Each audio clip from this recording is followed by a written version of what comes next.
introductions, so I think when those people come in, we will. Here's something.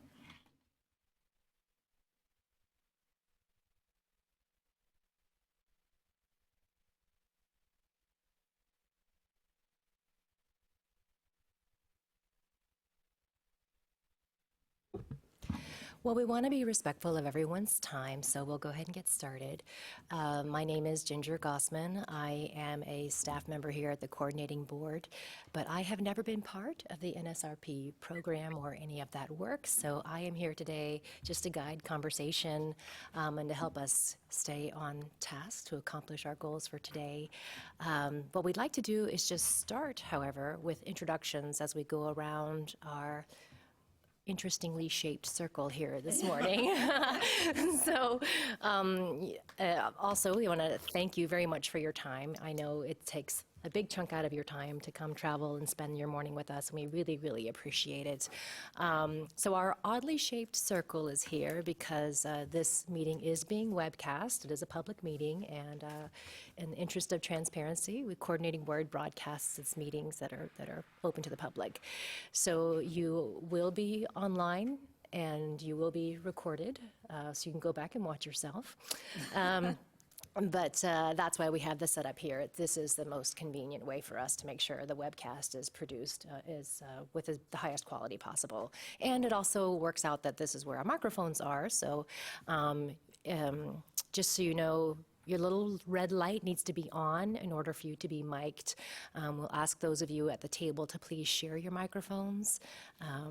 But with that, we'll go ahead and get started with introductions. We have a few people who are still coming in, but what I'd like to do is start with our work group member who is calling in. So if you would start us off this morning, please introduce yourself, caller. My name is Polly Church, and I'm the Dean of the University of St. Thomas Carolyn Otis Peavy School of Nursing in Houston. Wonderful. Thanks for joining us. Let's start on this side. Good morning. My name is Ume. I am the Dean of Nursing at Tarrant County College. I'm thrilled to be here. Thank you. Good morning. My name is Nina Almasi. I'm the department chair for the professional nursing programs at Austin Community College, which include the associate degree in nursing and the RN to BSN program. Good morning. My name is Julie Ortega. I'm the program director for associate degree nursing at Navarro College. Hi, Cindy Zolnarek, CEO of the Texas Nurses Association. Good morning. Julie Davis, General Counsel, Texas Nurses Association. Good morning. Marla Urban Roseman from Texas State University. I'm the director of the School of Nursing. Good morning. I'm Tracy Cooper. I'm the executive director of nursing at Temple College. Good morning, Nancy Farrenwald, Dean of the College of Nursing at Texas A&M University. Good morning, I'm Pam Lauer from the Texas Center for Nursing Workforce Studies at the Department of State Health Services. Jan Hooper, I'm Education Consultant at the Board of Nursing. Linda Lane, Assistant Dean for Finance and Administration with Texas Tech University Health Sciences Center. Good morning, Steve Johnson, Chancellor, Western Governors University, Texas. Stacy Silverman, Interim Assistant Commissioner in the Division of Academic Quality and Workforce here at the Coordinating Board. I'm Julie Eklund. I am the Assistant Commissioner for Strategic Planning and Funding here at the Coordinating Board, and our division implements the Nursing Shortage Reduction Program. Good morning, Linda Yoder. I'm a professor at the University of Texas at Austin. Hi, I'm Beth Merwin. I'm the Dean of the College of Nursing and Health Innovation at University of Texas at Arlington. Good morning, Beverly Skloss, Education Consultant, Texas Board of Nursing. And I'm Sally Williams, actually with the Dallas-Fort Worth Hospital Council Foundation in the DFW area, but I'm also representing this Texas Center for Nursing Workforce Studies along with Pam. Good morning, I am Jonas Ngu, Dean of Nursing at Ranger College in Ranger, Texas. Great, thanks. Thanks to all of you again for spending your time with us this morning. So the purpose of the meeting today is a few things. One is some level setting to make sure that we all have a similar understanding of the nursing shortage reduction program. I know many of you have been steeped in this for some time, but let's just make sure we share the same information at the same time, so when we start a discussion, we have the same information. The other purpose is to really set up the beginning of our work together and establish a feedback loop so that we can hear from you about your experiences with the program, because that's going to be really important for us as we move forward. And then the final purpose is really to just establish what the next steps are going to be for us as a work group, or for you as a work group, and for the progression of the coordinating board's work on the study. So just a few protocol issues. If you would like to speak, feel free to raise your hand and we'll address you. I have asked that you all have little sticky note pads, so if an issue comes up where you feel like it's not quite the right time for you to bring it up, feel free to write it down, and we're going to start a parking lot with your sticky notes. So feel free to use them for that purpose. And then we have a short time. The meeting is scheduled from 10 a.m. to noon. So I'd just like to get your feeling. Would you like to take a formal break, or would you just like to leave as needed? Leave as needed. Okay. Is that good with everyone? Okay, perfect. All right. So what I'd like to do then is formally read the statute, the purpose of our why we are gathered here today. That sounds like I'm starting a wedding. I'm not. We are gathered here today. Okay, so this is from HB 1. And the section reads, using funds under the Higher Education Coordinating Board, Section A, the board shall study the effectiveness of the professional nursing shortage reduction program in addressing the shortage of professional nurses in the state.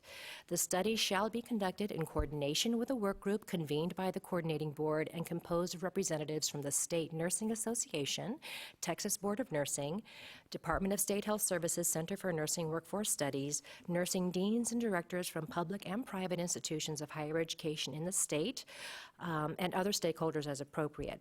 In conducting this study, the coordinating board shall examine the structure and efficiency of the program, as well as other state funding strategies to address the nursing shortage. The coordinating board shall report the results of this study, as well as any recommendations to improve the state's efforts to address the nursing shortage, to the legislature by November 1, 2020.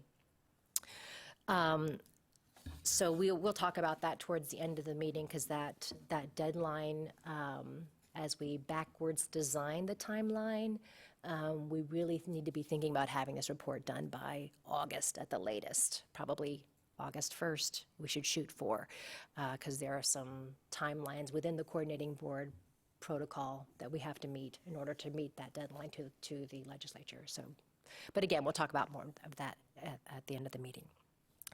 So as part of that mission of level setting at this meeting, I'd like to turn things over to Julie, Dr. Eklund, to share information on the design and implementation of the program. Thank you. I've put together, with a lot of help from Mr. Ed Buchanan, who many of you may know. He actually works here at the coordinating board and helps and does the brunt of the work in terms of administrating the program. So I have a presentation where I'll first just give you an overview of how the current programs work, and then we did supply everyone with some data about the programs, and I put some of those data onto some slides at the end of the presentation, so we can take a look at that as well before we move forward. So let's see, without further ado. And one thing I think we'll probably want to have some clarity on is sometimes we refer to this as the Nursing Shortage Reduction Program, but it includes 3 separate programs, as you are all probably aware. So probably trying to be clear if we're talking about the programs overall or referring to a specific program? Because as you know, the details really do vary in terms of how the 3 different programs work. So this slide is just overall, and the purpose of the program is to provide incentive funding to institutions to increase professional nursing graduates and enrollments of students seeking initial nursing licensure. And the programs are open to professional nursing programs in several sectors: our public state institutions, not-for-profit state institutions, and community colleges. Here are the 3 separate programs, including the funding for FY20 and FY21. We have $20 million, so it's $10 million per year. So for the regular program, $3.3 million, the over 70 program, $4.5, and the under 70, $2.1. So let's talk a little bit about the elements of the program. The regular program is open to all professional, and that includes the RN to BSN nursing programs. It was started in 2006. Institutions apply yearly. Applications are due in September. I know those very recently went out, and the awards are yearly.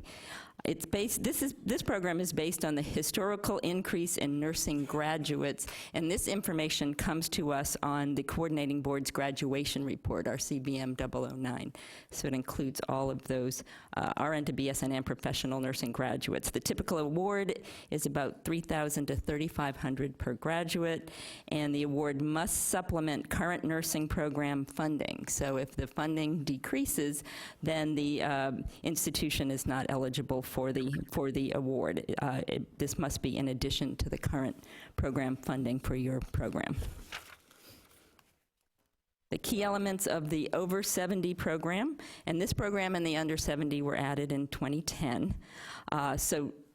Thank you. So nursing programs have to have a graduation rate of over 70% to be eligible for the over 70 program. And this application is over a 2-year period. So it's you apply for 2 years, and each year is awarded separately. The awards are based on increased enrollment set by the Coordinating Board, and we actually consult with the eligible nursing programs. We get information from them in terms of setting these targets, and then the institutions are advanced award funds. And the advanced funds, you will see, are for both the over 70 program and the under 70 program, which you're probably familiar with. The institutions then must earn those funds, or they must repay any earned funds at the end of the period. The typical base award is $10,000 per initial licensure, and really the focus of the over 70 and under 70 is initial licensure. The enrollment increase is based on initial licensure data as published by the Nursing Workforce Studies group. So again, important to keep that in mind. For this particular program, we take the data from that program. In terms of the graduation rates, those are calculated here at the Coordinating Board using those. For many of you are probably familiar with our RPA codes, our restricted program admission codes, which are very important in terms of the program and understanding how your institutions are performing. And then finally, the over-target awards are about $3,500 to $4,000 per enrollment increase in terms of this program. So those are for institutions that have gone beyond the targets they've set. Again, the base award is about $10,000. Okay, in terms of the under 70 program, the key elements, it was added at the same time the over 70 was added in 2010. This is for nursing programs with a graduation rate of under 70%. So this is for those programs that haven't reached the 70. The application, again, for a 2-year period, and one award is for the full 2-year period, so it's not one per year. The award is based on increased graduates of initial licensure nursing students as reported on the 009. So again, the over 70 is for enrollments for those initial licensure nurses. This is based on increased graduates for those initial licensure nursing students as reported to the Coordinating Board. The RPA codes, of course, are very important for this as well. The targets are determined by the institutions, and the institutions are advanced the award funds, and they must repay anything unearned.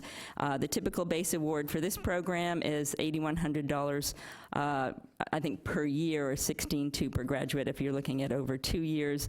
And the over-target award for these is about $7,000 for a student, for a graduate per year. It ends up being $14,000 over the course of time. And I'm going to look at Mr. Buchanan, make sure I got that correct. Okay. So any questions about the 3 programs in terms of the basic overview? I think most of you are familiar with them at this point in time, probably more familiar with the ones that you participate in. But any questions? Okay.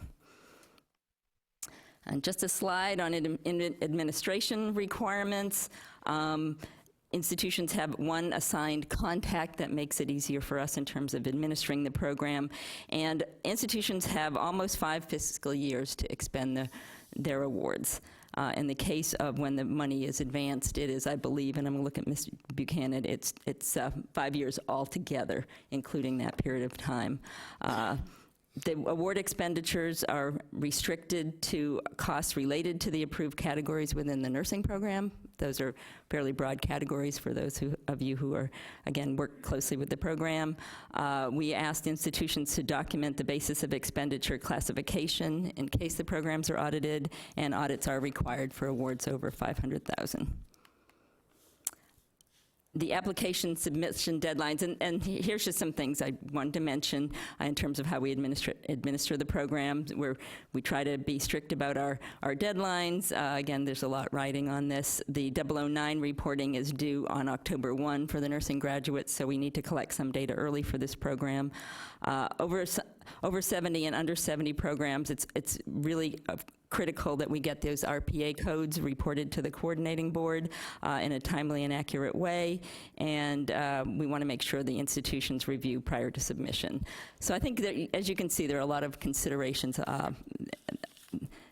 in terms of participating in the program. And finally, this is just a slide about our RPA codes. These are the special codes that are reported to us so that we're able to track graduates. So that's the completion of the overview, and I've got information here, again, from Mr. Buchanan, who administers the program. He's obviously going to be assisting us as well in terms of providing information for this group. But we did decide to pull some data to also share with all of you in terms of the programs. We would be happy also if there's additional information that we have available to provide that to the group. There's some information that we don't have. There might be some information that our associations will have and can provide, but we will certainly be happy to share anything that we do have available. So please do keep that in mind. And I'm also happy to share our RPA codes for those of you who aren't familiar, so you can see the type of information that we have. One challenge is that we have the RPA codes for those of you who are participating, but for some institutions, if they aren't participating, we don't have a lot of confidence in those codes in all cases. So again, something to keep in mind. So here is the information about the pre-licensure admissions.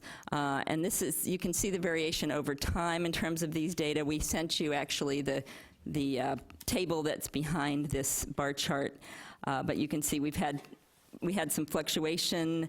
The program grew until 2011, was essentially flat from 11 to 12, had large growth again, 12 to 13, and then we saw a big drop in 13, 14, started building up again, so essentially by 15, 16, we're about where we were in 12, 13, and then we have seen increases in the last 2 school years, so 16, 17, and 17, 18. So again, this is the pre-licensure admissions for those students who have not previously had an RN.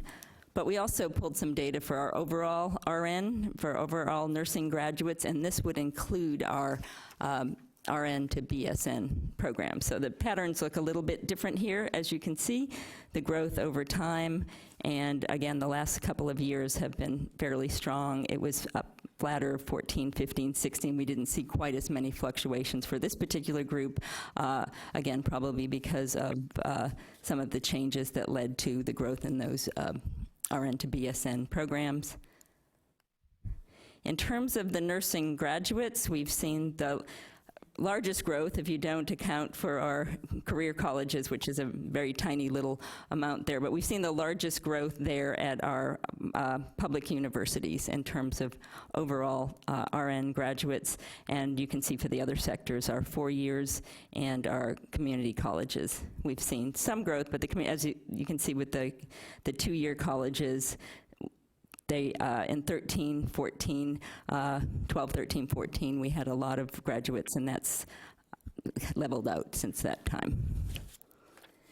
And then finally, I wanted to share some information about returned funds, and of course with the over and under 70 program, as I mentioned before, institutions need to earn their funds. They set their targets, and if the targets aren't reached, they need to return funds. And we have seen some patterns change over time in terms of returned funds from programs. And you can see for the over 70, we saw very little at the beginning, but then the growth in terms of the number of institutions was quite high, especially in 16 and 17. It dropped off a little bit in 18, and that matches some of the data that we just looked at. The under 70 program, we have increasingly seen funds that institutions had to return. We also occasionally see funds that are returned after the end of the 5-year period that the institutions have not expended. So a little bit of information about some changes we've seen in the program over time. So I'm happy to answer any questions. Yes? And just a point, the funds that are returned do go into the regular program and are expended there, correct? Yes, that's important to understand, that the funds that are returned go into the regular program, and as I explained, the regular program, there are more types of nursing degrees that are eligible for that program in terms of graduates as compared to the under and over 70, which are focused on those initial licensure nurses. And I believe that change came through, I'm going to look at Ms. Buchanan, in 2012, something like that the funds could be 2012, yeah, could be rolled over and into the regular program if they weren't expended for the over and under 70. Now, I believe that, and many of you are probably familiar with the legislative funding. It's been $20 million approximately per biennia for the last 2 sessions. Prior to that, it was $33 million.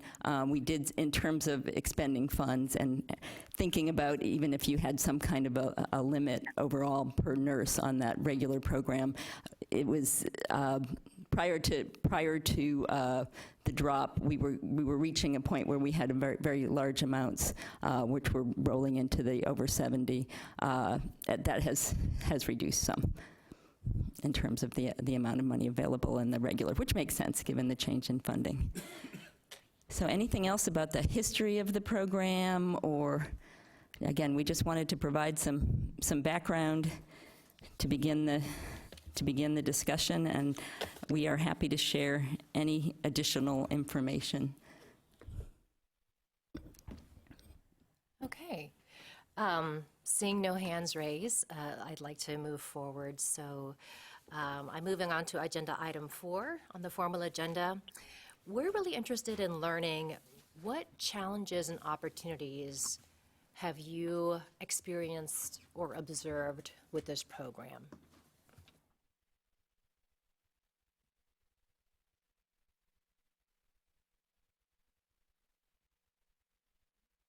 How about we start with challenges? If you'd be willing to share, and it may be that you've observed something from your perspective at DSHS or at the Nursing Association, not necessarily at an institution, but certainly we're interested in learning what challenges you faced as an institution in terms of the implementation as well. And as you share your thoughts, think about, what do you think may be the source of the challenge? Is it the design? Is it the implementation? Is it needing more information? Anything? We were happy to hear. Yes. I'm Marla Urban-Roseman, and I'm the president of the Texas Organization of Baccalaureate and Graduate Nursing Education. We had our meeting a couple weeks ago, and talked about the programs again and what some of the challenges were. And I think from a lot of the institutions, they're just at the point of saturation. It's to add more seats is almost impossible. They've gotten to the point that clinical space is a problem. Faculty, finding faculty and paying faculty and having those lines, those are challenges that I would say most of our organizations, at least at the baccalaureate and higher level, are facing.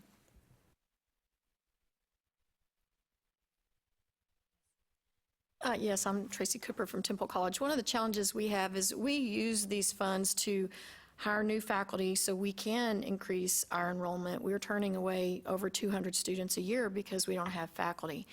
And we just received our notice of how much we're getting. I can't plan because I don't know how much we're getting per student until right now, and then we get it in November. So that doesn't leave me time.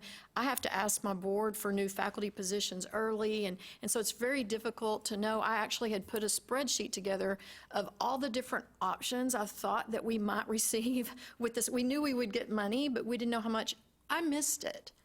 You know, I totally missed it. I was hitting all the options we thought we would have, and so it's just really difficult for us to plan ahead of time to know, can we hire 2 new faculty or just 1 with the funds?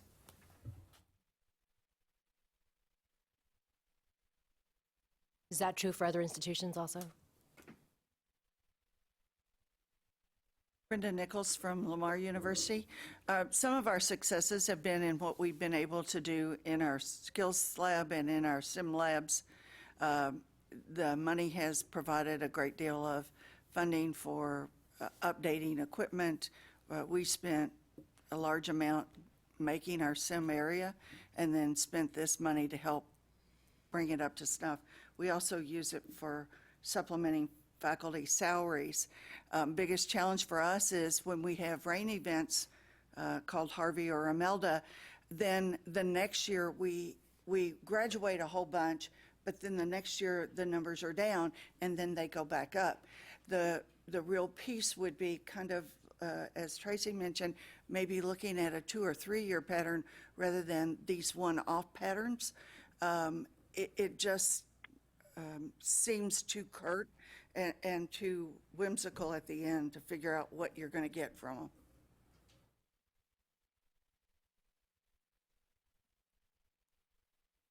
Nancy Farrenwald, Texas A&M. I think the funding has done quite a bit to advance pathways towards advanced education in nursing. Looking back at the data over time, yes, we've increased the number of new licensed graduates of nursing, but we've also invested a great deal of the state's money into RN to BSN education, which is a pipeline towards a graduate education. Now that we've made that investment, I would agree that the faculty shortage is imploring us to consider these funds for graduate education in nursing.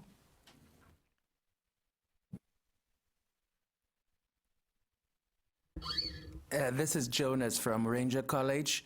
I think for us, our situation is unique because we're in a very rural area, and we only have 1 hospital in the area available for students to do clinical. So we've created sort of like alternative clinical rotations. The hospital can only take 10 students at any one time. And right now in this class that's getting ready to graduate, we had about 49 students. So we had to create different models for them to get their clinical practicum. But what that has meant for us is that we have opportunities which we've developed for LVN to RN pathway, and we're trying to grow our numbers in there. But being that in the area where we are situated, we can only do so much, and we can't grow without the infrastructure in our own immediate area. Thank you.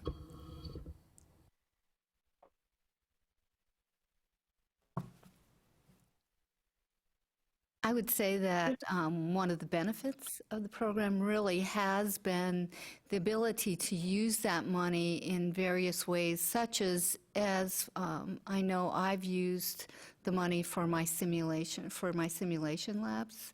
Lots of times to be able to grow the number of, or to graduate the number of students I need to graduate, because that allows me to not have to use the facilities, the clinical facilities as much. And so it reduces the burden that I'm placing on the region, but yet allowing me in some respects to have a better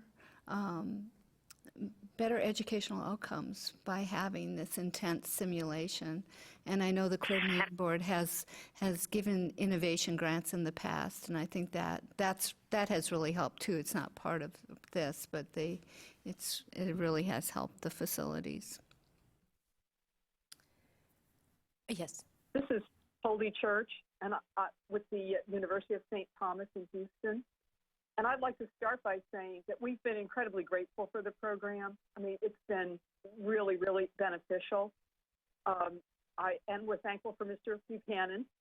I would say I think I share the view of some of the challenges that have been brought up. The timelines don't always line up with institutional decisions.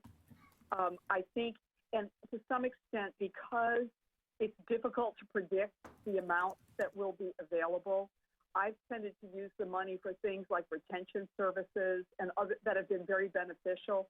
But it's a little bit, I have the same experience that the director at Temple College raised, which is using funds in a way that is stable enough to allow me to hire full-time faculty with it.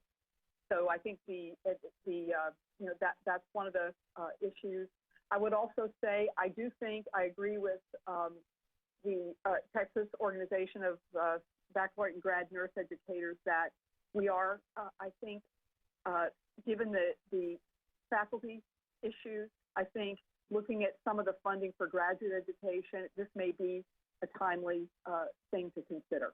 Thank you. Thank you. Ume from Tarrant County College. I am not sure everybody has this issue, but I am struggling to spend the money because how the Division of Nursing believe to how we spend and our grants office believe how we should spend are not congruent. So sometimes I struggle, I want to spend this way, but the grants office think that won't be a good idea. For example, I would like to send faculty to out-of-state conferences, but our grants office do not believe that it's sufficient way to spend grants. So there's an incongruency within the college. Yes. Nina Almosi with Austin Community College. I would have to say for ACC, we've been able to have more successful efforts in increasing graduation, and as Dr. Urban Roseman mentioned, increasing enrollment at this point is not feasible because of the several challenges we face, but we have more success in increasing graduates. As a fairly new department chair, one of the challenges I faced was when I got the position in 2017 was becoming familiar with these grants, and we had multiple awards and grant years, and just keeping track of those, and they're in the college's restricted accounts division, just keeping track, understanding systematically what can they be spent on with their time limits. That was a true challenge for me. And now, as I have become more familiar with these grants, and I'm able to now see, I can spend it on, for example, like you mentioned, faculty conferences, I'm realizing some grants are older and the sense of urgency has now kicked in. So it comes with its own reservations, worries, and but the benefits absolutely, of course, outweigh those challenges. We are able to do a lot with those money. So I think one of the things we're interested in learning more about is you mentioned first there's the issue of how the money can be spent, but then when the money needs to be spent. Can you share some about the timeline on expending funds, and are you able to advance funds forward to a different year to spend within the timeline of the appropriation? Right, or thinking about those advanced funds, I think, is that what you were referring to? Yes, that's what I'm referring. The money that's advanced, but you don't know if you've earned it yet. Are there challenges affiliated with that haven't been raised at this point? Linda Lane with Texas Tech University Health Sciences Center. We applied for the over 70 program for 2018-2019, knowing that we would have some growth but not enough to keep all the money. And we did have to send some back, but in the second year, we'll almost meet our target and get to keep most of it. So it's really, but you can't really spend them, like I'm waiting, I have to wait till January now for the numbers to know how much I'm really going to get to keep. And so you have to grow, but you can't use the money to grow because you have to wait until you get it. So it's really frustrating.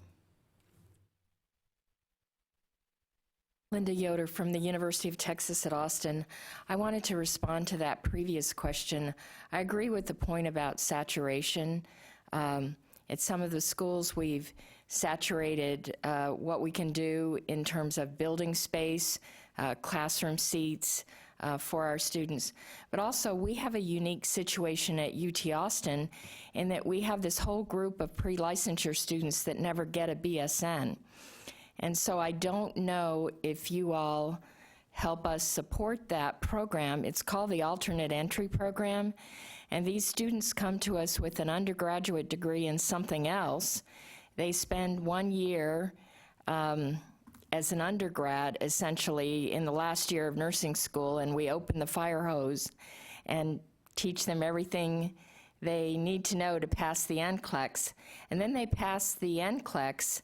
They still don't have a nursing degree, but many of them go to work part-time while they matriculate into our master's program. And then 18 months later, their graduating degree is actually an MSN. So they are indeed pre-licensure students as they come in, and there are about 40 to 45 of them a year. And so if we're not getting credit for that, I would say that we need to look at how we can do that, even though they're not a traditional RN to BSN or typical undergraduate to BSN student. They're still pre-licensure students. And we have been increasing those numbers steadily. I think we're stuck at the number that we're at currently just because of faculty and space.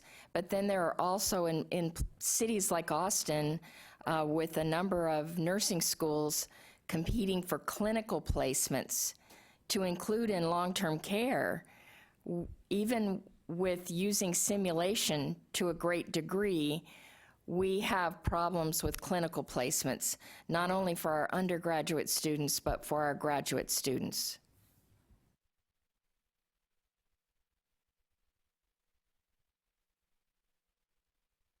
Does anyone else want to comment on how, on the challenges they're facing or that they've observed from the field?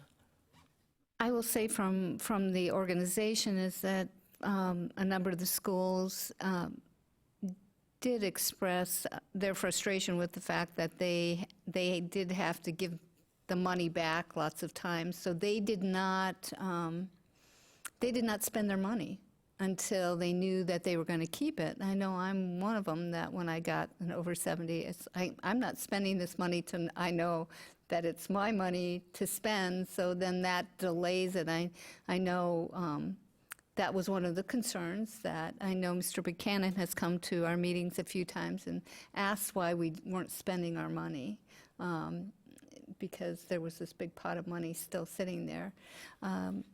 And that was one of the reasons, is that everybody was afraid they'd have to give it back, and so if you spent it and then you had to give it back, where was that money going to come from? So. Yes. I would just say a related issue is to be able to spend the money on increasing faculty. You often have to make some commitment to that faculty member. Even though we use a lot of one-year contracts, they won't quit a really good position to come work for us unless we can pretty much assure them that if performance is good, that they would have an ongoing position. So I think that has been a challenge in terms of using the money to increase faculty in as timely a way as sometimes would be desired. Thank you. So sustaining that faculty position is the challenge. Right. I fear that I would make an error on not hiring someone versus making the error on hiring this year, letting them quit a good position, because we only want people who are really in good positions now to come to us. But I need some assurance that I'm going to be able to sustain that position because I don't want to hurt the person and I don't want to hurt our school's reputation. Have any of you, I mean, I know you've all talked about how the program has been good for building out your simulation labs, improving your equipment, and it has definitely been beneficial to increasing licensures. What about this issue of spending the money on time? Are there any successes that we can share with each other?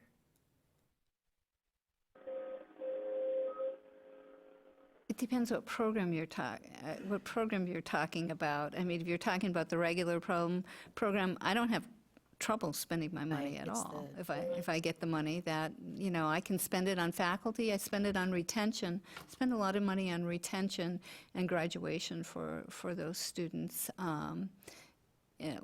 One thing that I use for faculty is because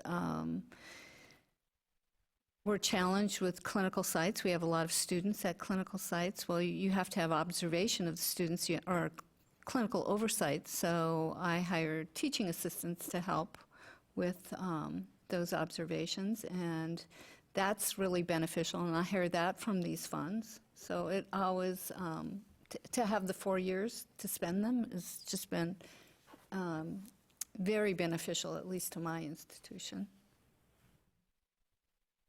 Yes. I think we've really benefited in being able to use some of the funds to support our simulation activities and areas.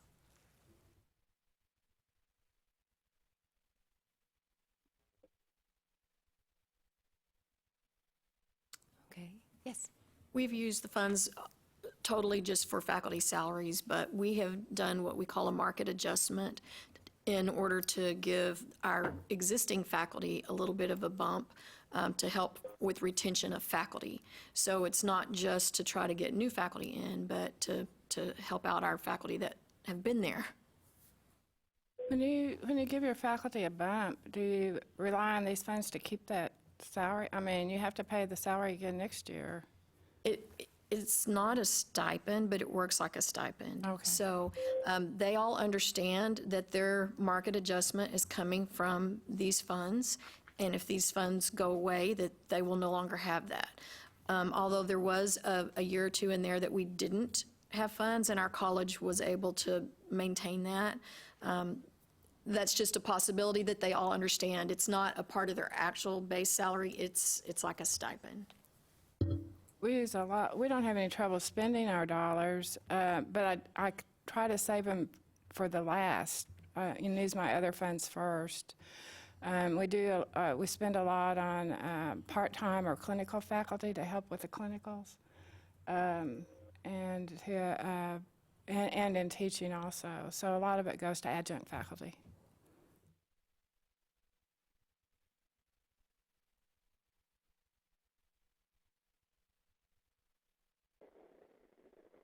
Yes.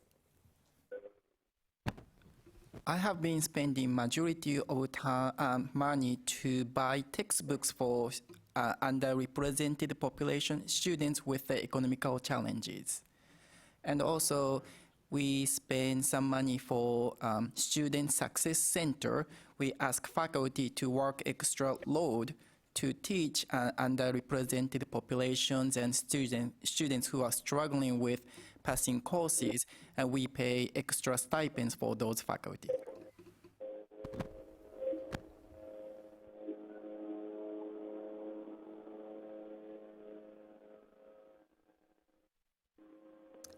I've also used the money for a peer tutoring center that so you can pay the students to do tutoring.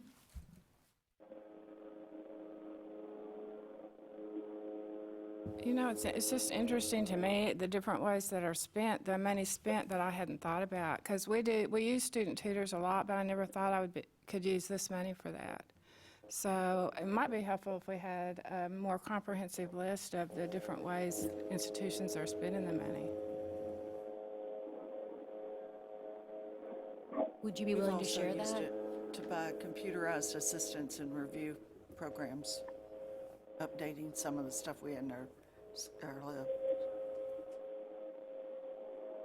I think that would be very helpful because everyone wants to spend the money correctly, and that usually includes engagement of many administrators, financial officers, as well as the leaders of programs. And to have a little bit more information of examples of things that would be considered acceptable, I think would prompt a lot of discussions, and that would be helpful to me.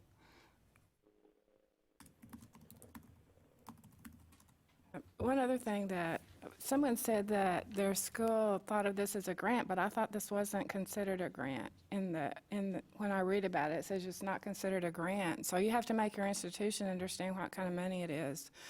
If I wanted, my accounting department is telling me I can't use this money for scholarships for students, but when I read it, and I haven't, but when I read about the guidelines, it seems like it would be acceptable. But they say it comes from the state and you can't use it for scholarships. So have y'all ever used it for scholarships? So you can't use it, is that right? I'm going to look to Mr. Buchanan, but I don't believe. Oh, go ahead. Feel free to. Actually, would you come forward and would you grab a come forward so we microphone? can give you a microphone, or I'll bring you one.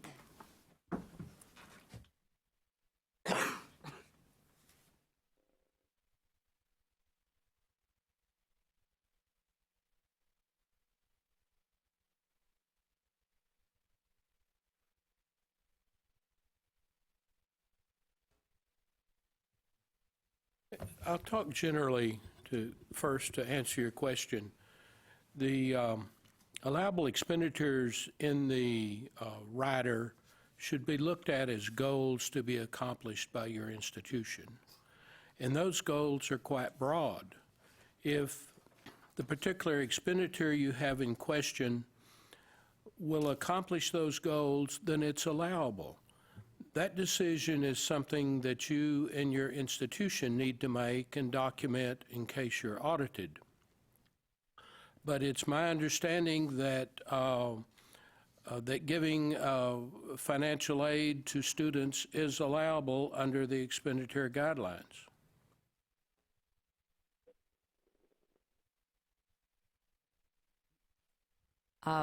We have actually been talking fairly recently. The question has arisen about how to view these funds, because I believe we refer to them in one location as a grant, but they are handled a little bit differently than grants funds are generally, because it's more of an appropriation. There is not a competitive grant process. I think yes. that these funds, we're going to be removing the grant language from the program announcement and future program announcements when they're released. This money you're receiving is actually should be considered formula funding. It just so happens that in order to administer it, it's been trusteed to the coordinating board so we can do the calculation and pay you the money. It has a different character than as if you received a grant.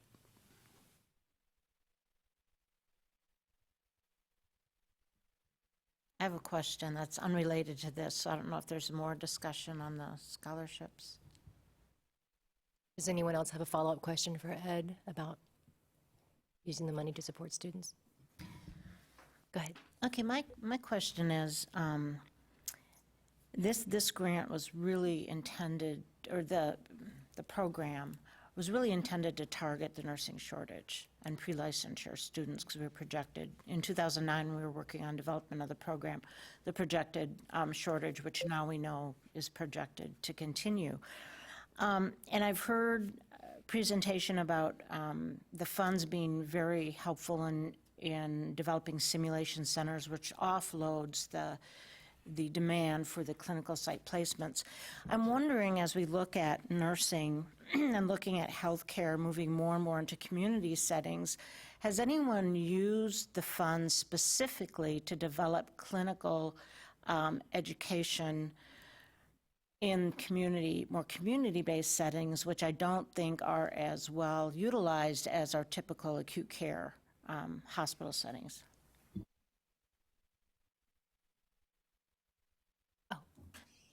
Thank you. Yeah, this is Jonas from Ranger College. In fact, that's what we are actually doing now.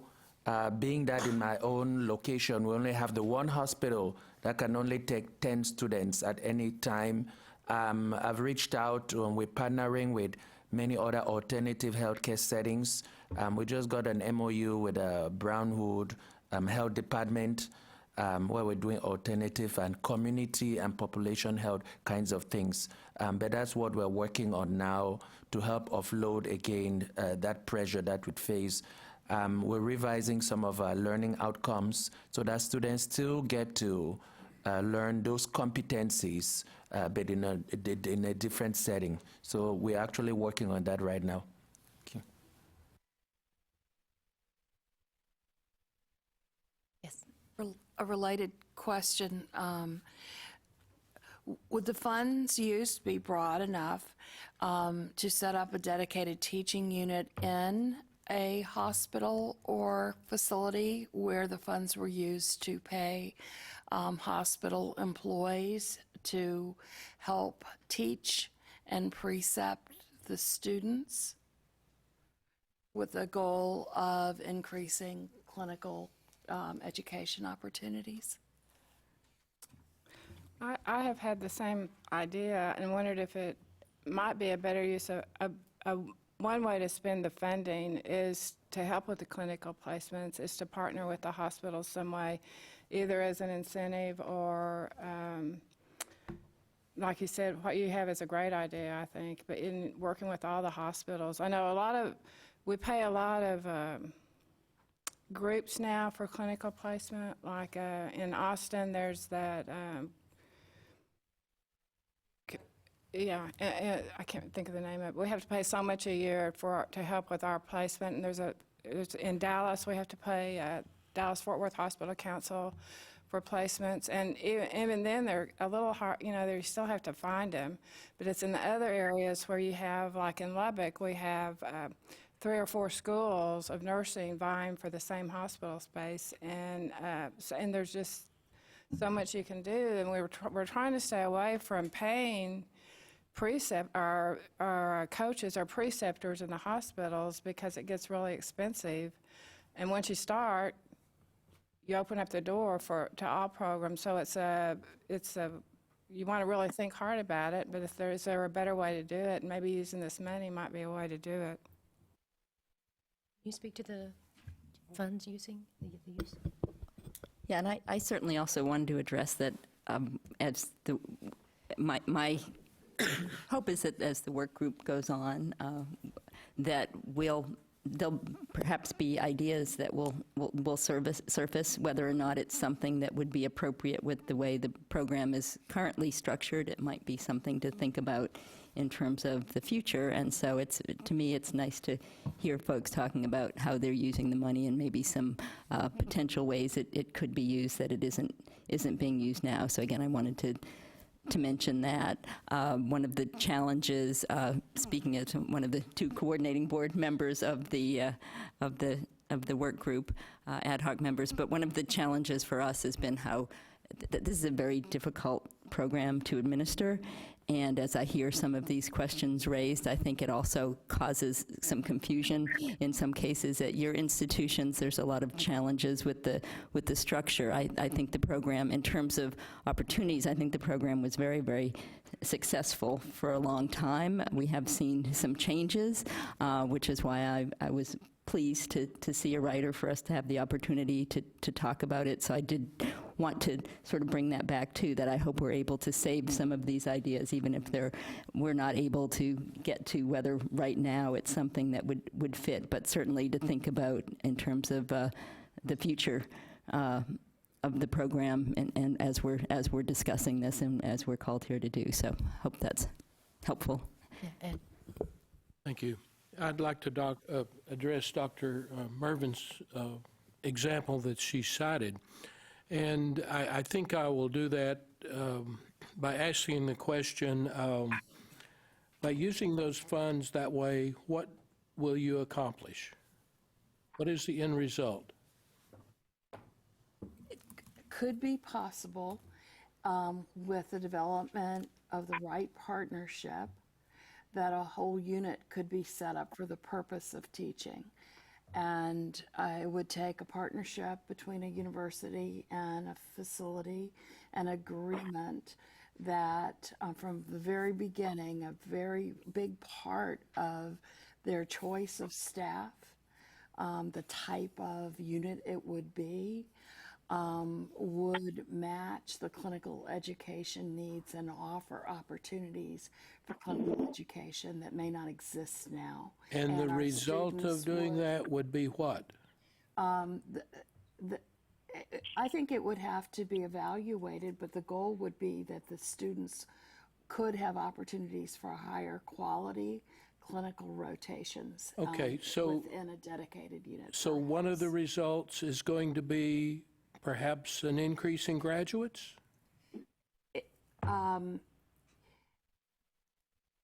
Ultimately. Okay, and that's an acceptable goal under the program guidelines. I think that as a general statement, there's been too much of a focus on what you're spending the money for versus what you're trying to accomplish. Because if spending money on post-it stamps help increase graduates, it's an allowable expenditure. So you need to look at what you're accomplishing by the expenditure. If setting up that partnership and organizing it that way is going to increase retention in your staff or increase graduates or any of the other goals outlined in the program announcement, it's allowable. The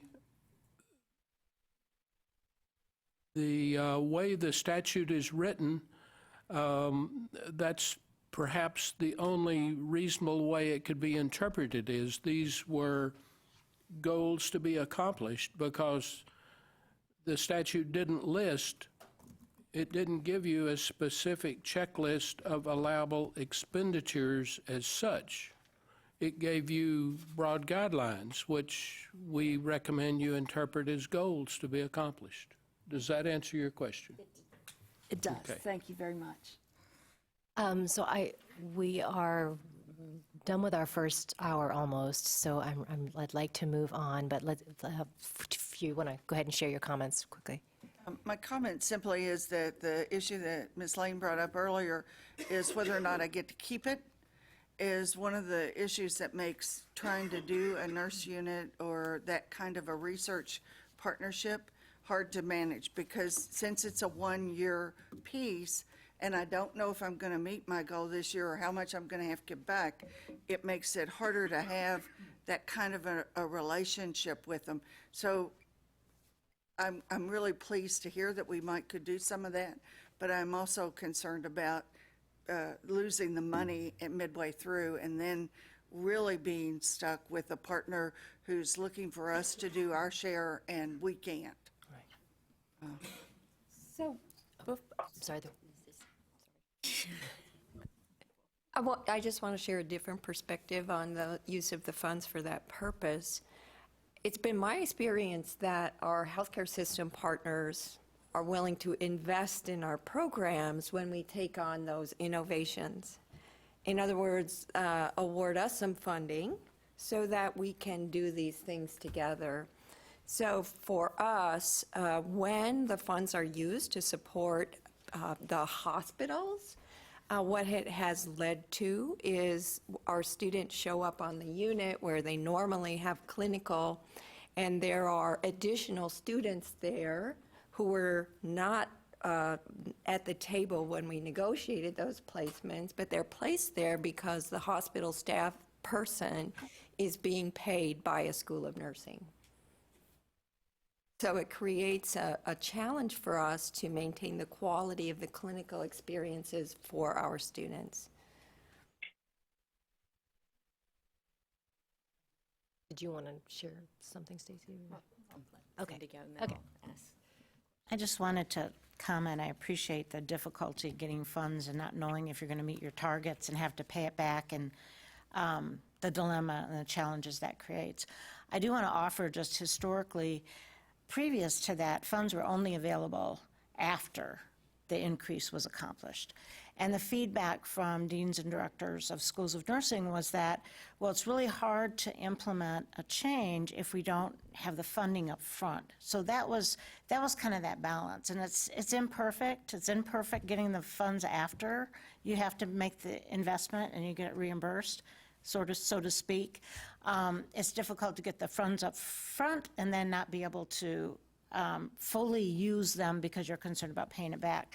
So that may be a decision point in terms of, is it an either or? Do you prefer one or the other, or do you still like this having kind of the opportunity for both? You can apply for upfront funds and you can participate in the regular program. Or would you, do you prefer just having a one approach? There was more flexibility built into the program, so this time, so you're not limited that 12 and 18%, which I think is has become more and more challenging for schools. So I don't know how that will work, but just for some historical context of why that was introduced. Thank you. My question was sort of a bigger one, which was, does everybody pay for clinicals, or do you just pay for somebody to find you clinicals? I mean, it seems like that's a real challenge to all nursing programs. It's a challenge to all health professions, but, and how much do you pay? I'm just curious. It depends on what level of student you're talking about. For the undergraduate students, pre-licensure students, some of us pay to belong to a clinical placement system. So for instance, here in the Austin area, it's $16,000 a year for us to be able to belong to that. And it's a system, and so it's a computerized system that the hospitals and the schools participate in, so the available units are there, and it's complicated, but it's not as simplistic as that. But anyway, that's the price for that. At the graduate level, and then I know there's some other institutions that pay differently for clinical sites, it's depending on whether or not that they use the nurse as a preceptor, and they pay them differently. But at the graduate level, there are some schools that probably pay for preceptors for their graduate students, for their especially nurse practitioners. I would say overall, most institutions don't pay for those preceptors, but it is going in that direction more because preceptors want to be paid. Physicians and nurse practitioners want to be paid because they feel that their time that they're expending with the student is taking away from their billable hours to take care of patients. So I would like, well, first to say this has been a really great discussion. You've raised the issues that we've I believe, have heard over time, so it's helpful to hear it in a single context. I kind of want to take a step back now and think about, when Cindy described the origins of the program, it was designed to increase new licensures. So what if we took a step back and started there, not thinking about this particular program, but with that in mind, with the original purpose, in your opinion, what would help with the nursing shortage in Texas?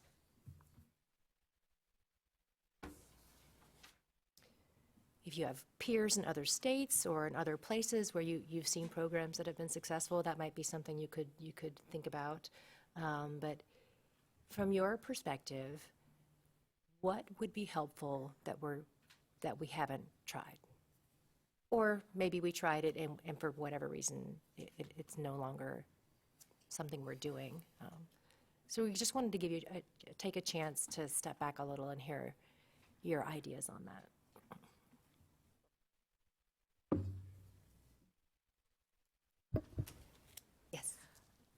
This is Jonas from Ranger College.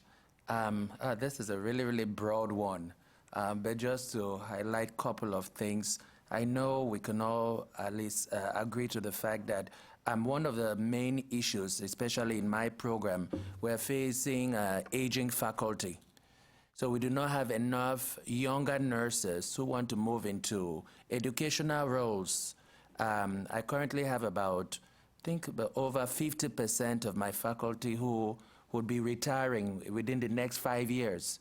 And there's just not enough pool or interested candidates who want to teach because they could make more money in a clinical environment. So I don't know what we can do to help make, education or academia much more attractive. Because we have, and I know we'll have right now for the spring semester, at least 50 plus candidates who want to get in, but being with the limited size of my faculty, we just can't take them. So that's one of the things. So there is a great potential even within the rural healthcare setting, but my program just doesn't have the infrastructure to serve the needs of those students. So I think we'll have to look at, that's one thing we can look at too. So maintaining or growing faculty? Yes, please. Okay. I would say, of course, strategies to increase graduation, retention of students, especially in this area at ACC anyway, a lot of our students are working parents or single parents, and just staying in school while having to work is a great challenge. So in that perspective. But I would also say to help with the nursing shortage, we can look at ways to retain existing nurses and decrease the high turnover that we face, especially in this area, with our new graduates. So perhaps look into that and find out what is causing this high turnover in our new graduates, and can we implement some strategies to help them stay, or also advance their education, such as RN to BSN programs, help provide nurses who are currently working to advance their education and stay in their jobs.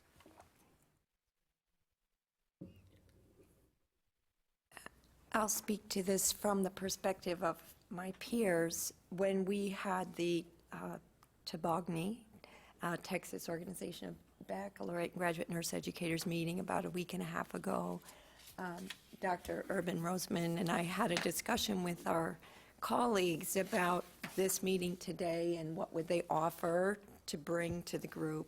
And here we're just, I'll highlight three. There were many suggestions, but I'll highlight three. One of our deans who has not applied for these funds for many years because, as she put it, I can't take any more students. So it's a disincentive for me to think that I can just keep growing when we don't have capacity. And this is not a dean from a rural area. This is a dean from an urban area. Her suggestion was that we look at ways to look strategically at the future of nursing in Texas, a really down the road view of what is it that nursing is going to need for the future of health and healthcare in Texas.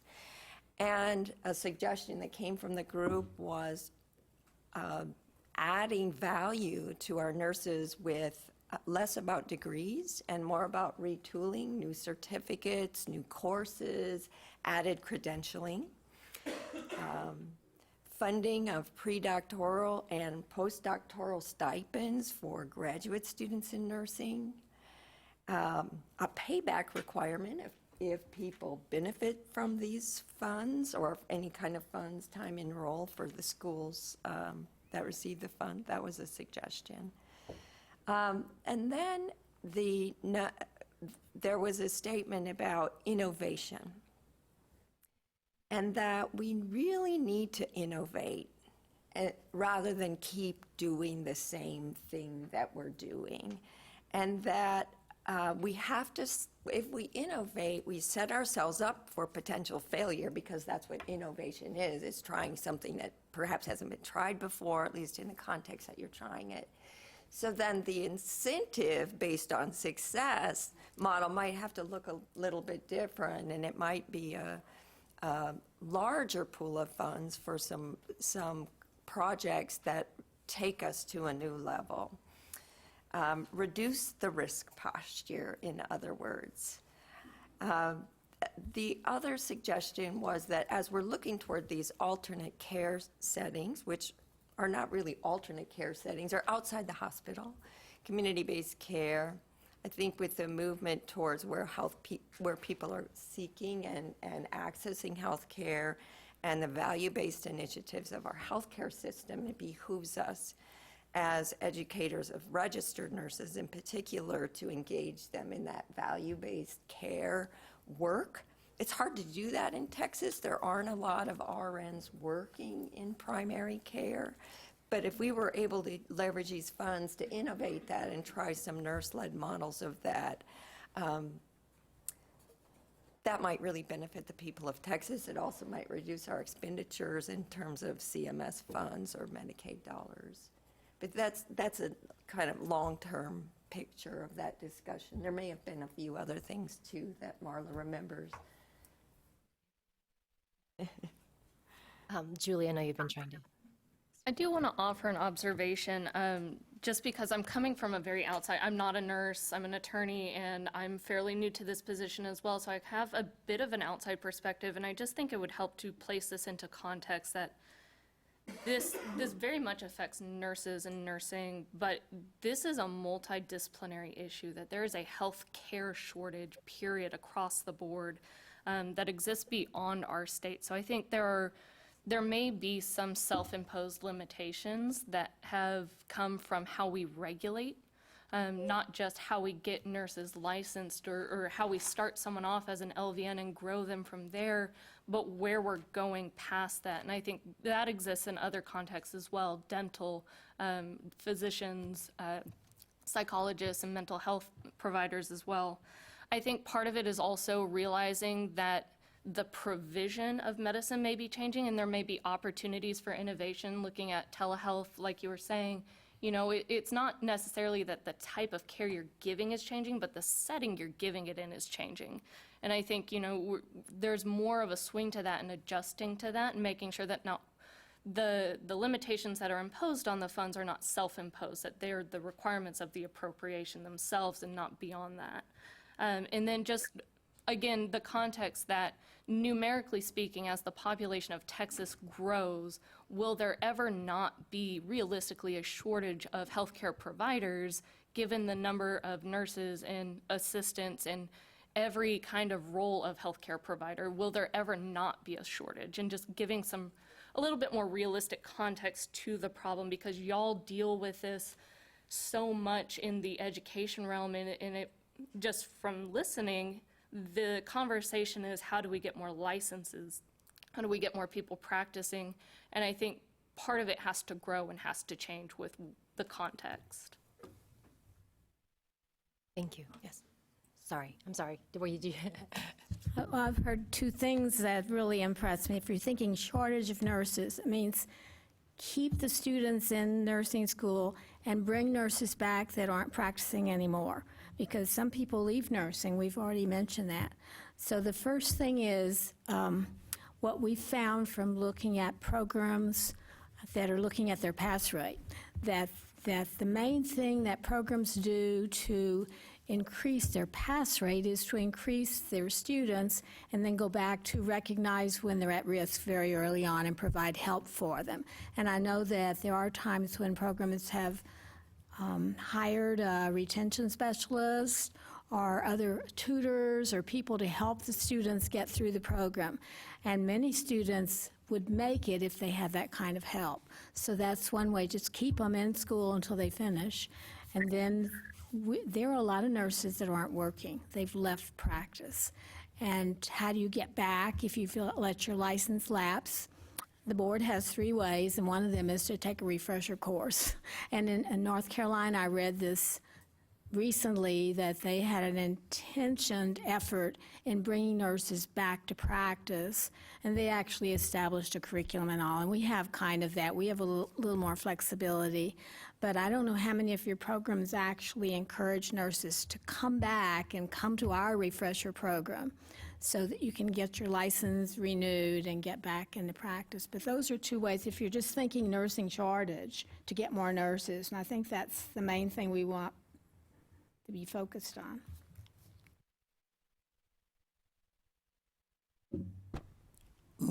Ume from Town County.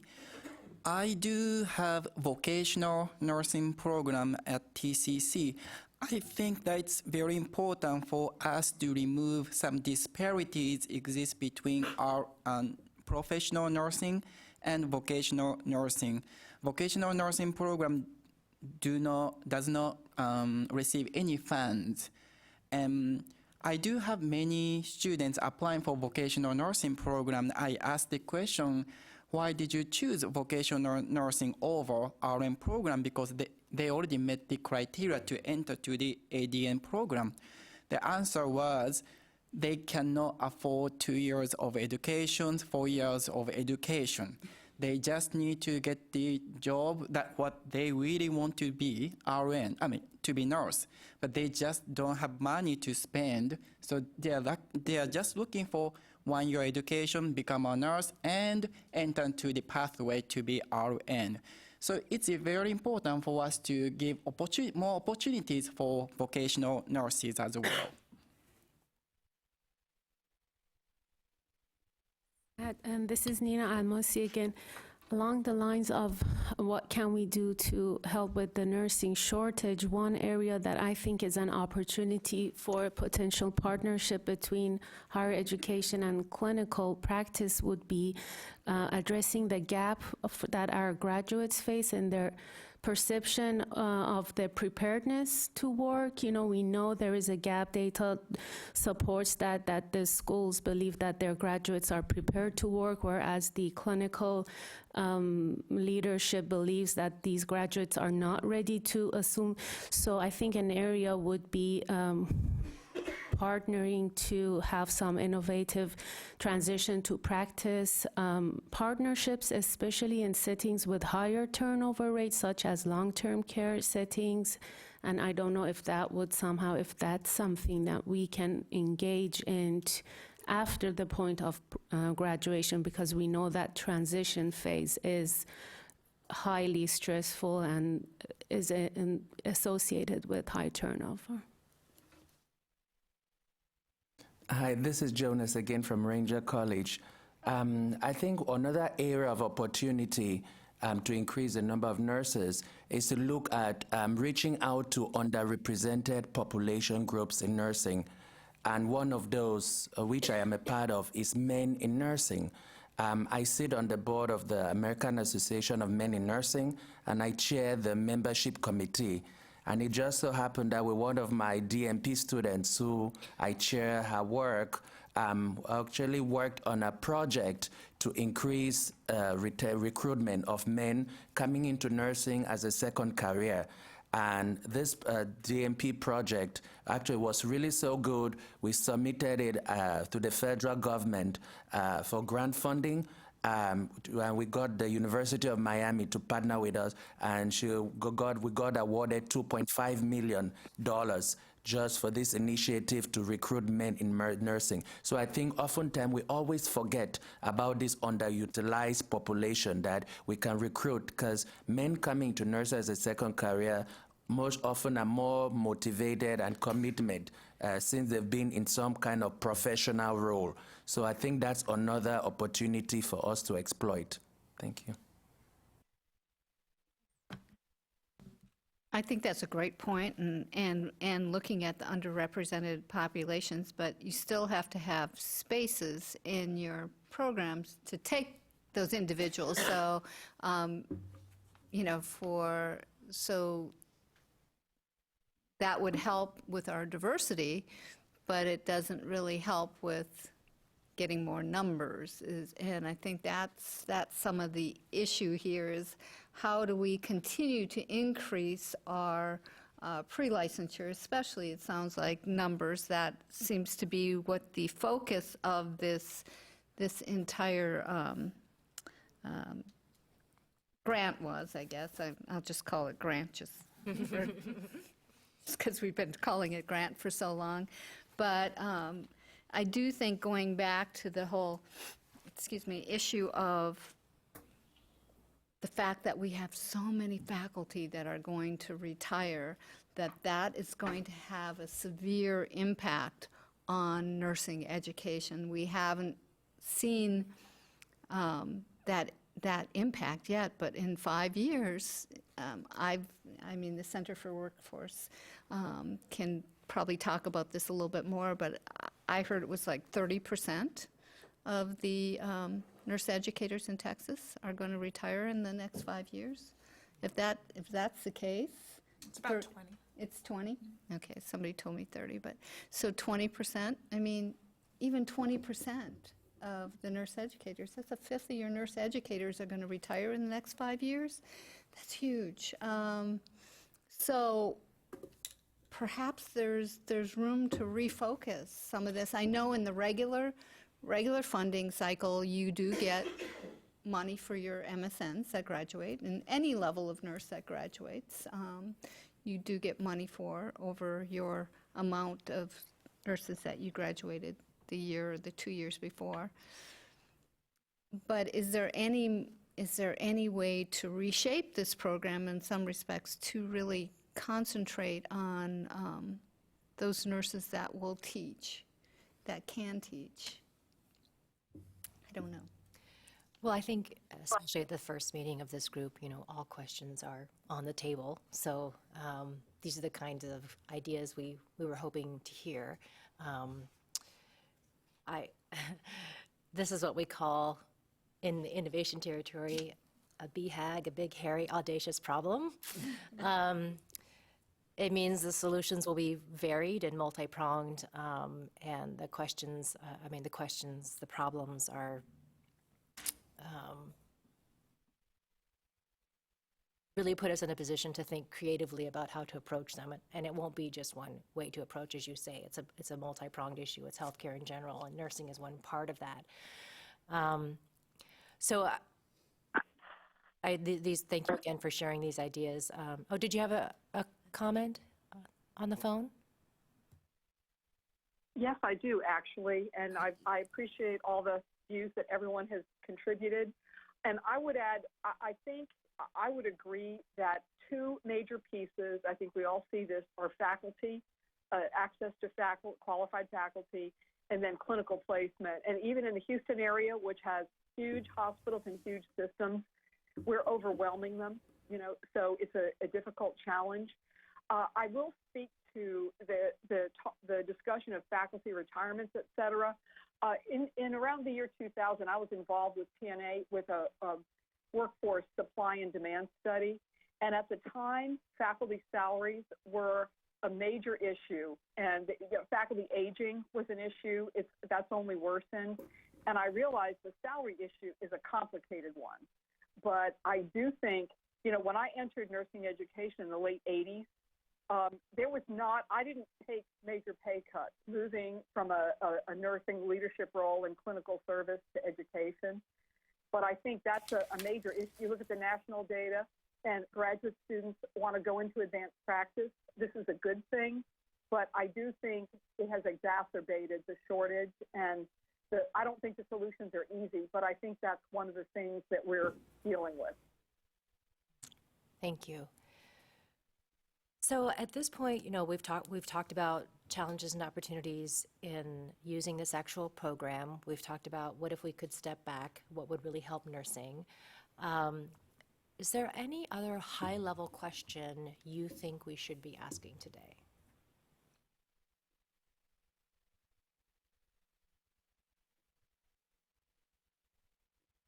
Yes. I'm just, so the nursing faculty, I'm hearing as being something that we should really look at. And the funding currently can be used for faculty, although I know there are challenges, and it was brought up about how do you guarantee someone a position but how might that be approached? How might we approach that issue of faculty shortage, which is in part due to the pay structure? We're seeing changes in the number of full-time faculty and part-time faculty starting to converge. So the whole model of academe for nursing is very different than some other professions. How might we rethink, how might we think about addressing the challenges with faculty to ensure that high-quality level of faculty as you learn that the brain trust leaves academe? And I actually have heard conversation around something similar, so it might be a question. Folks talking about the tension between quality and capacity, that yes, we could probably add capacity, but we're really concerned about losing quality just overall in terms of their programs. So I think thinking about that as well as maintaining, quality faculty as we're seeing these changes, what's the best way to do that? I would say one of our concerns right now in education in terms of maintaining quality is we know in 2023 we are going to the next generation NCLEX, which I think might have some tremendous impact on our on the quality of the nurses that we're producing. I think it's a good way to move. I think we'll get a higher quality product, but I do think there's going to be a short-term implications in terms of the number of nurses that we will graduate, and in terms of passing that NCLEX. So I do think that that's something that you're going to have to think about as we move along. And that will impact I imagine your concerns about spending, as you're wondering whether or not you can keep the money, so you might have to plan for that dip in 2023. Okay. So, I'm sorry, did you have something to add? No, it's like we'll be using our money. Okay, well, if there's nothing else you wanted to add to the sort of big picture question of how to improve or increase the number of new nursing licensures, we can move on. We're nearing the end of our discussion. Based on what we've talked about today, what would you like to know for next time? The next time we convene or you convene as a work group. I know we've talked about perhaps we could share some ideas on how everyone is spending their funds. We have what we have internally. Julie? I think one thing that would help just on both levels, I think the state has a timeline you all have to operate in and how your UB works. And I think the schools have a different timeline of when they need to have the money and notice to plan. I think it would be great to see a timeline that combines both, or that you could overlay one on top of the other and see where the timeline's not matching up and where there may be some areas for adjustment, and maybe that's where the program needs adjusted, because as currently worded, I was looking at the rider language, and I don't know that between biennia there's UB for y'all. And so maybe that's an area where there could be some possible changes in the future. May I? It would be helpful if there's someone we could work with who could help us on the sort of nursing time, your timeline, or your concerns with timelines. We can certainly put together something for all 3 programs in terms of what our timeline looks like, so everyone can kind of have it in front of them. But I don't know if there's someone who would like to work with us in terms of the program timelines, so we can overlay the 2. Or are those going to vary, or are they going to be pretty similar across programs?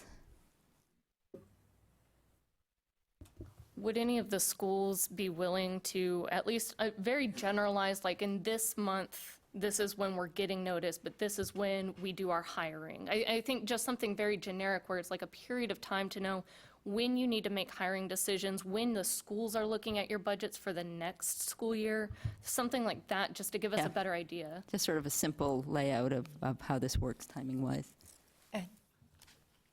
I can perhaps share a little detail that might be informational for you.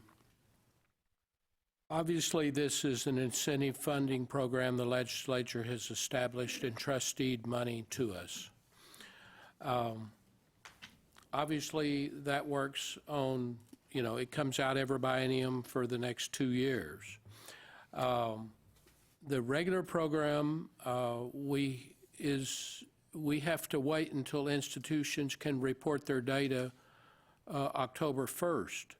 And in actuality, we're having institutions report their data early for this program as opposed to when they would normally report their CBM 009. We have nursing students reported at 10/1. The purpose of that was to move up the disbursement time for the regular program, and institutions should receive their funds for it in October or early November. Now, obviously, I mean, you do have a timing issue there. It's probably going to be some point in the future before you can utilize those funds to, say, hire faculty. But I guess there's certain mechanics we have to accomplish. Now, for the over 70 program, since the data comes from the Center for Nursing Workforce Studies, we get that in sometime in January, early February. So, we've held that money all that time. We can't do any disbursements because we don't know how to do the calculation. However, institutions have had their money in advance for the over program. But I think that there is a conflict at the institutions on nursing departments seeing we have this money, and the financial people saying, no, you can't spend it because you might have to give it back. Well, I don't know that that's an issue that we can solve for you. I think it would, to me, would boil down to be an issue between your nursing department and your finance people for y'all to do a better selling job on your financial people and say, yes, we can use this effectively and have alternative plans in case you don't. However, if you can demonstrate to your financial management people that you have the ability to use that money and accomplish your goal, then you might get more cooperation from them. So those are some things, for y'all to consider in terms of the over program. Now, for the under program, it's a 2-year program, and that's the way the legislature designed it. We can't do a settle up and figure out what you've earned until the 3rd year. So there's some built-in timing mechanisms here which would appear to be necessary for the mechanics of figuring out how much money you get. And I don't know that there's an easy way to overcome that. Right, and hopefully that more of that will come out in the timeline overlap, so we can see, which, upside of the house is it impacting the state versus institution. Yeah, I think just helpful for moving forward to have a sense of that timeline, and we can certainly add into it what some of the constraints are in terms of when the reporting comes, the various reports come in that we use and all of that. But I think it is a good idea moving forward for us to provide that so everyone's clear as we think towards the future. Yeah. Other ideas on information that will help your thinking on this that we may be able to provide? I don't know if this information is available, but the proportion of funds over time that have been used for newly licensed nurses and compared to the proportion that have been used for advancing the education of currently licensed nursing who won't be new to the workforce. And if the goal is new to the workforce, it would be nice to know the proportion and how that's changed. Maybe that data is available. We have some challenges, as I said earlier, in terms of we get the restricted program admission codes from some institutions and not all, and sometimes that data, unfortunately, isn't as clean as I'd like if we're looking as a whole, but we can certainly try to provide something as best we can in terms of what we have. We've shared, I think, the differences in terms of what's gone to the different programs, the under 70 and over 70, and what's rolled over. So maybe we could summarize that a little more clearly, and we will get you as much as we can along those lines and maybe indicate where the challenges are. Does anyone have a parking lot issue they'd like to address? Mine says data quality, but I think Julie just touched on it again, so something we'll be thinking about as we move forward. But if not a parking lot issue, and other ideas of information that you'd like before we meet again? I was just thinking about, we're kind of at the end of our growth since 2004, and every year I hold my breath to see if we're going to have additional graduates. In the past, we've received as much as 600,000, 700,000 a year. Last year, we got 14,000, and this year it's a little bit more. So, you expect that because you get to your saturation point.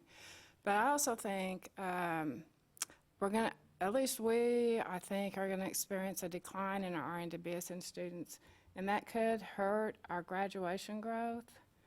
But we're not really hurting our initial licensure programs. So, and I don't know if anyone else is experiencing that, but I think with the number of places offering the program now, it's been spread out more, and so it's not, except for University of Texas Arlington, there's a huge, but I think that's going to hurt our numbers, and we'll look like we're in the negative. So, and I don't know if it's anything anyone else is thinking about. But I think that's kind of been something people have not talked about much, is that they're really not pre-licensure. They're already licensed, and their role hasn't changed. I'm not saying that we don't want BSNs, RN to BSNs, because we do want to increase the quality of our registered nurse workforce. So by no means am I saying that we should stop that. I just wanted to emphasize that that is not the pre-licensure, and their roles really haven't changed. They might be going out to get new jobs that are outside of the hospital, but pretty much their roles don't change when they get that BSN if they're working inpatient in the hospital. But also, I did want to bring up about, we talk about quality of data, and this is happening nationally because we talk about how many qualified applicants do not get admitted, but many times those applicants are counted 3 and 4 times because they're applying to multiple programs. And I know I always encourage nursing students to apply to multiple programs, so if they really want to be a nurse, they'll get in. So I think those students are being counted more than one time. So I do think we need to keep that into consideration.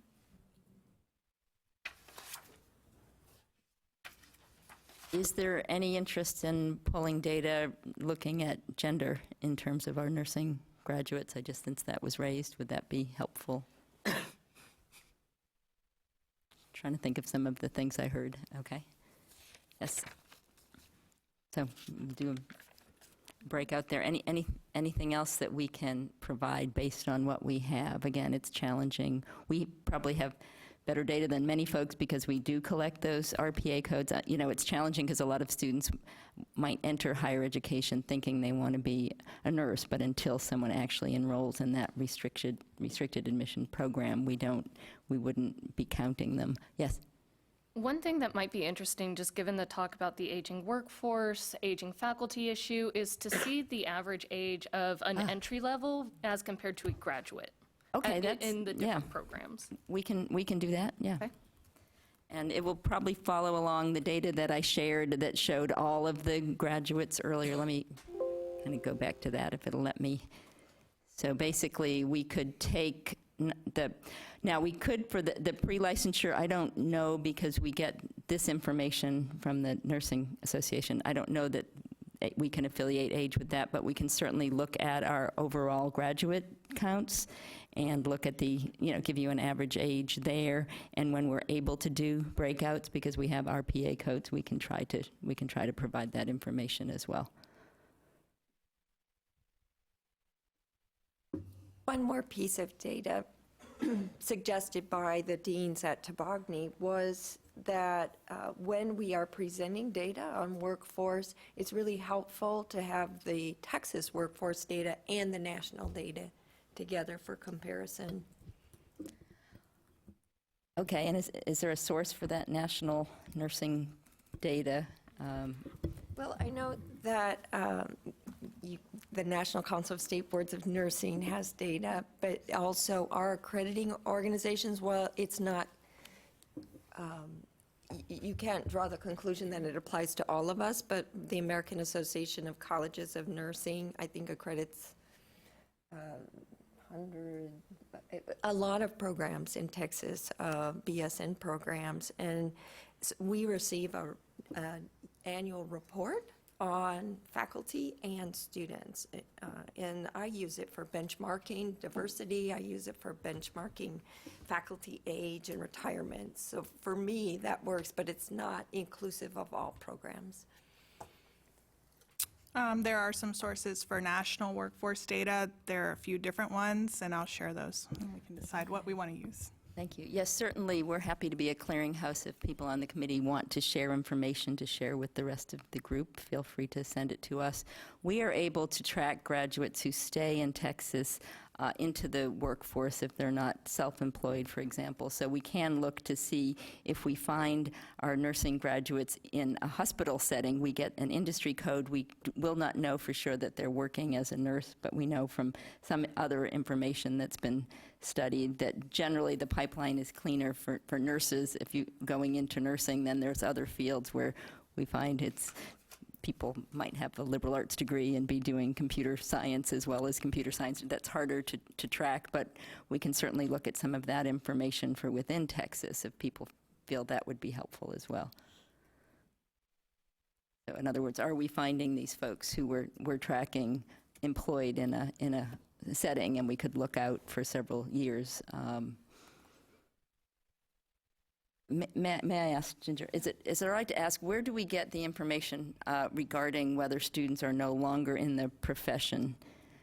Is that just lapsed licenses, or is there other information out there available that we could assist with?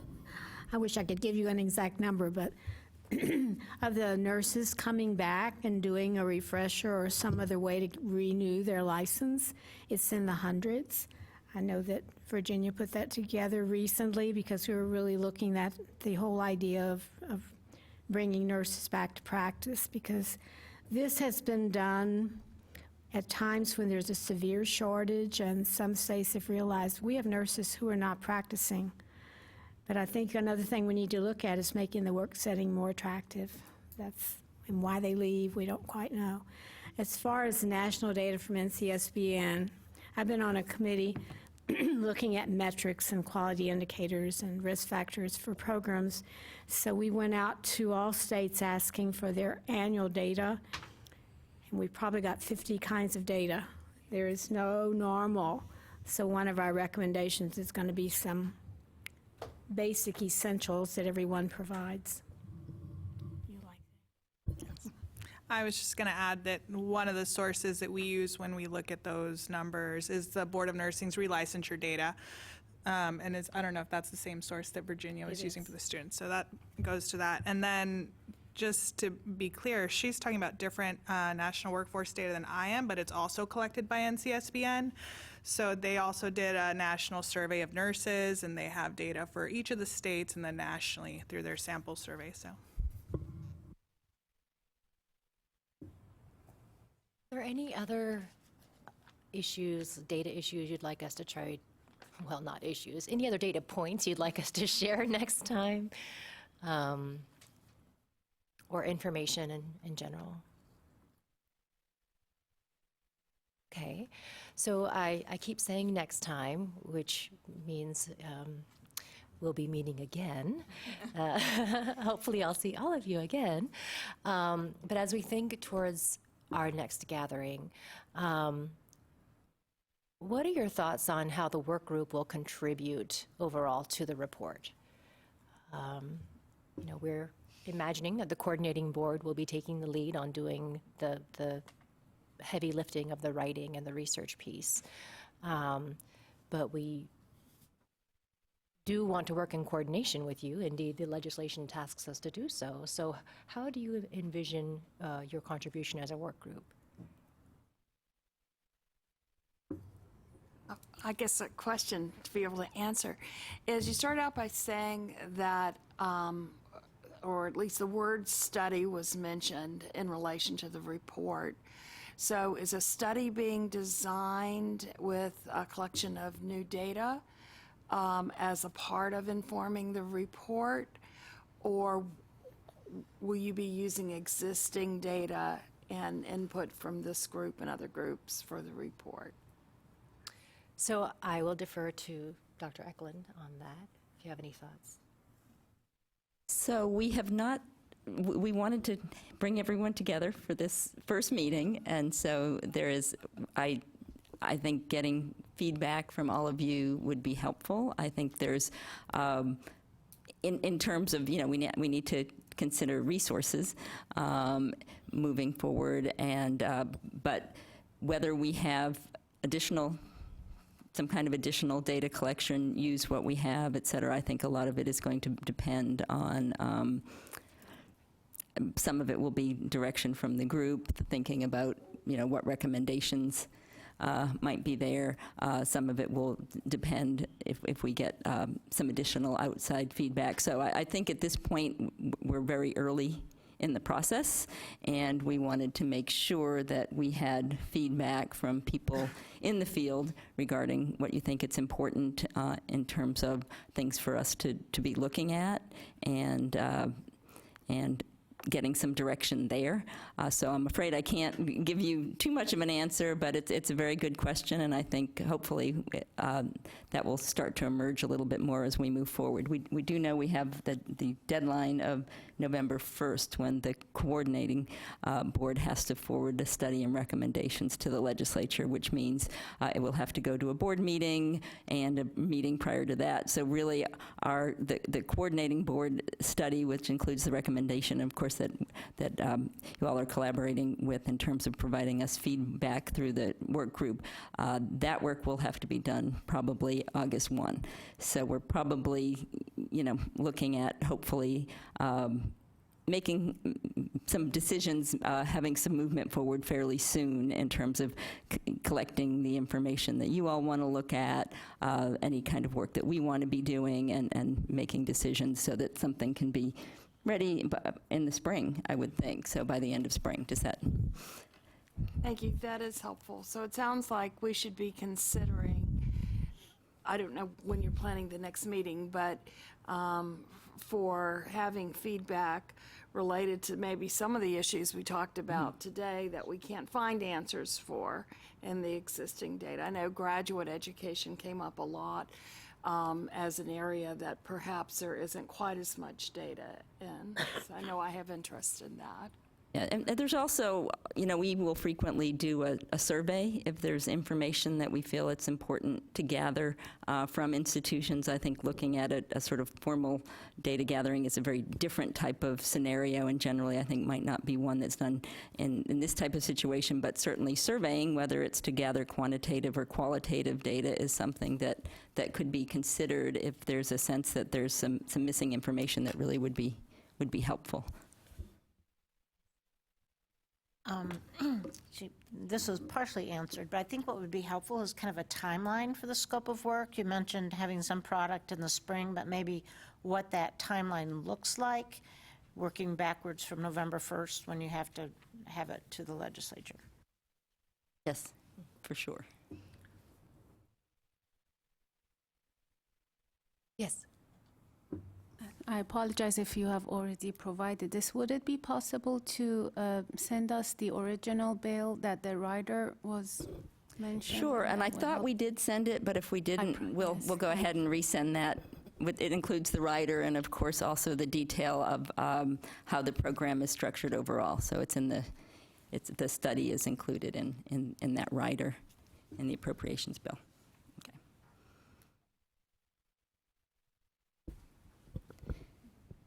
Oh, yes. Task force or subgroups that maybe we could start on. You mentioned graduate education, which I think was really a good one, nursing faculty, and how to use that and time that.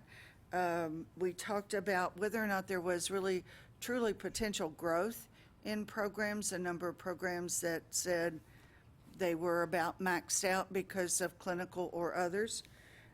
One was on alternative clinical education, a piece about how to contribute to that. Maybe a summary of some of the uses of funds that some of us have done versus others. And then maybe about limitations, what we see as limits of what is currently in that rider. I think Ed's done a good job of talking about it, but it does make you realize some of the focus is just on growth, and growth is okay, but everybody around here wants quality because nobody wants to wake up and look up at a nurse and go, holy crap, I don't want this turkey taking care of me. And so, there is some piece about a balance, if you will. So at least those are 4 subgroups or 5 that I could think of, and I'm sure these guys could add to that list. But maybe that's a better way than just trying to keep large brainstorming. And I love the idea of timelines, because I think part of our big problem is when his are due, when we report, when we have stuff at the universities and colleges that don't match any of that.